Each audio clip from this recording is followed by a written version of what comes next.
they say he's coming forward, they're doing the opposite. You know, you can't ever believe the enemy in war, so he's going to come right to you. They normally come the other way. But I'm prepared for anything that they're going to do. They got to be prepared for what I'm going to do. See, the Winky Wright style has changed. That's the question you're asking me. See, I know Winky from the D.C. days. St. Peter's is his second home, right? But he's a D.C. guy. And so let me tell you something about real short. It ain't gonna be long. Okay. Winky Wright used to be a boxer. Winky Wright used to move from side to side, box you. Brian Cole McCart days, and then a little bit before that, a little bit out of the amateurs. Winky Wright in the last, say, 5+ years or whatever, Winky Wright has adopted a style because of his balance, which is terrible. The two people in boxing have the worst balance and the worst stance in boxing, where they want to just hit you but not hurt you. And that's why the knockout rates are so low. Is Jermaine Taller and Winky Wright. They like on pogo sticks. They're never in position to hurt you, but to peck you. And that's why you see the Winky Wright ratio when it comes to knockout, because he don't want to do that. He don't want to do that. He wants to be comfortable in the zone. What everybody got to be aware of, because I'm letting y'all know this early, so y'all can't say I played Monday morning quarterback, is that I'm going to make him get out of character and force him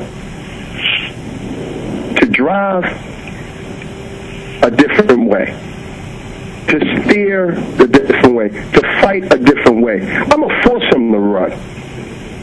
That means he's got to be coming after him, because when he come after you, you have to go back. You got to retreat. And if you haven't done that in so long, forget the 5-6 weeks of trying to do it, because you know the heat's coming.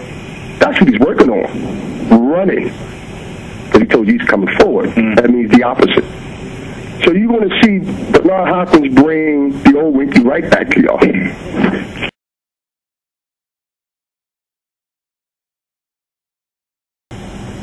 This guy got the best defense in the world, right?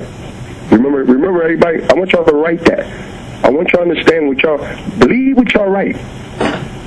But then you got the day after. And I've been always on my game of reminding y'all, that last press conference after the fact. Remember what y'all said. And he has this. The best defense in the last 10+ years of boxing. Winky Wright. I agree. Remember y'all said that.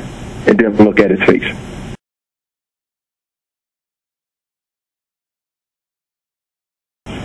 I mean, that's the way it's supposed to be written, isn't it? I mean, you want me to comment on something that you want me to, maybe I had something to do with the underdog. I operate off that. I think I know what the question was, but I think it'd be a situation would be like, well, Bernard, you're the favorite this time. How do you take this one? Come on, man. You know my history, Eddie. You wrote about me for many years. You've been doing this 10+ years. Come on, man. I was an underdog in my personal life. What else is new? Don't you think you should know me by now to say, well, damn, this is Bernard's Charlie. He's the underdog.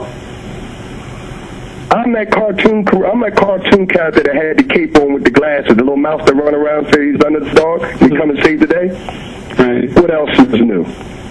This is what I like. I wouldn't be comfortable if I wasn't underdog. This is what I need to be. I need to be the underdog. I need for you to remember what everybody wrote. And this ain't to get on anybody. I want y'all to write this. This man has the best defense in boxing. No one can figure it out. His elbows are long. He keeps his hands up. He throws jabs like 100 times around. Remember y'all said that. Remember what you wrote. And I'm going to remind you of it.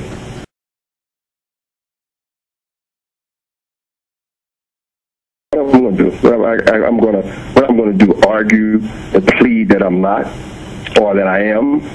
It just to me, anything that I do to a person that he feels, then he got the right to do it back. We are fighting or boxing. We're doing doing anything that fans wants to see, a clear fight, and that's what they're going to see.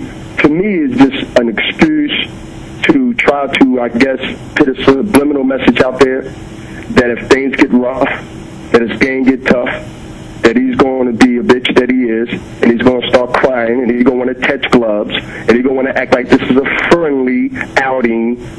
But you understand, the thing is this: I don't get into what people say about Bernard Hopkins to a point where it becomes something that I have to really defend. Because if I'm a dirty fighter, then you mean to tell me that my history is based on filth? That my history and what I've established in boxing is based on being a dirty fighter? It's an excuse that he wants to put out there.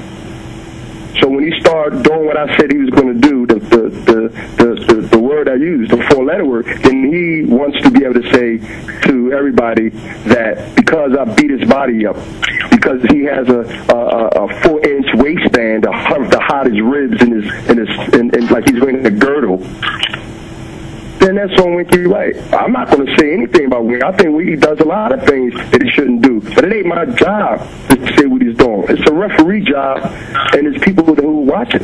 I mean, I've been called worse names than dirty.